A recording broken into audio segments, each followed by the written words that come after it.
Assalamualaikum warahmatullahi wabarakatuh. Shalom, Om Swastiastu, Nama Budaya, dan Salam Kebajikan. Perkenalkan, nama saya Salam Terbiologi, saya dari kelas 101. Di sini saya akan memaparkan tentang memahami sejarah dan penelitian sejarah.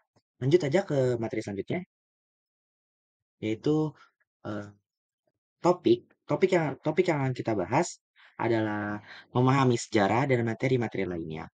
Lalu yang kedua adalah penelitian sejarah. Lanjut kita ke memahami sejarah. Memahami sejarah. Sejarah adalah rekam jejak peristiwa, tindakan, dan evolusi manusia dari masa lampau hingga saat ini. Melalui sumber-sumber seperti tulisan, sejarah, artefak, dan catatan, sejarah membantu memahami perkembangan budaya, politik, ekonomi, dan sosial suatu masyarakat. Ia juga mencakup analisis terhadap perubahan dan dampaknya terhadap kondisi dunia saat ini. Selanjutnya adalah unsur-unsur sejarah. Unsur-unsur sejarah melibatkan beberapa aspek penting, termasuk satu, sumber sejarah. Informasi yang digunakan untuk menyusun sejarah seperti tulisan, artefak, dan rekaman visual.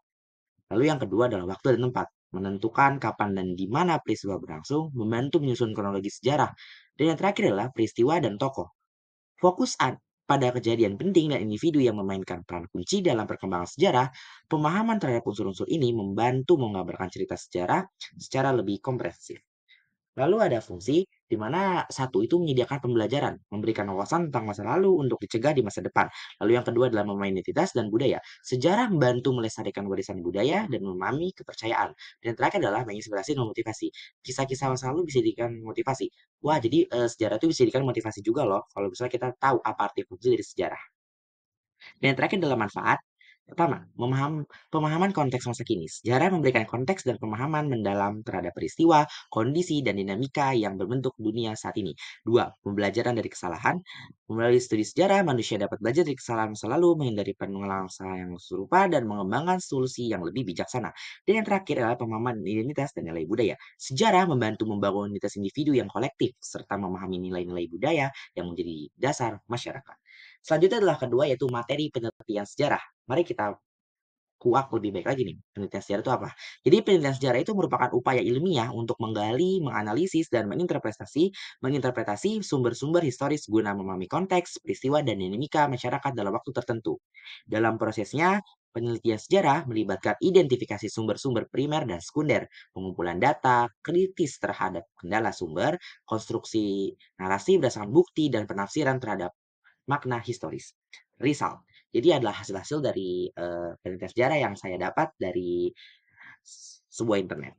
Satu, tahapan. Pertama, untuk kita ngerti untuk penelitian sejarah itu ada tahapan-tahapannya loh. Yang pertama adalah penentuan topik, dua, pengumpulan sumber, ketiga, evaluasi sumber, empat, analisis dan interpretasi, dan yang terakhir adalah penulisan dan publikasi.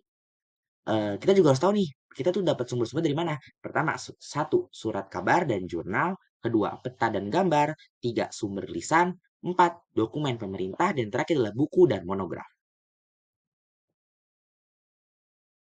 Jadi kesimpulannya tuh inti dari permasalahan sejarah ini tuh dan penelitian sejarah adalah bahwa melalui kajian masa lalu kita memperoleh wawasan mendalam tentang asal-usul, perubahan, dan pola-pola yang membentuk masyarakat kita. Penelitian sejarah bukan hanya tentang mengungkapkan fakta, tapi juga memberikan kemampuan analitis kritis, membantu kita memahami identitas, dan mengekstrak pelajaran yang berharga untuk membimbing langkah-langkah di masa depan. Dengan memahami sejarah, kita dapat membangun landasan yang kuat untuk memahami dunia kita dengan lebih baik. Sekian pemaparan dari saya. Maaf kurang lebihnya, mohon maaf jika ada salah kata atau salah kalimat. Wassalamualaikum warahmatullahi wabarakatuh.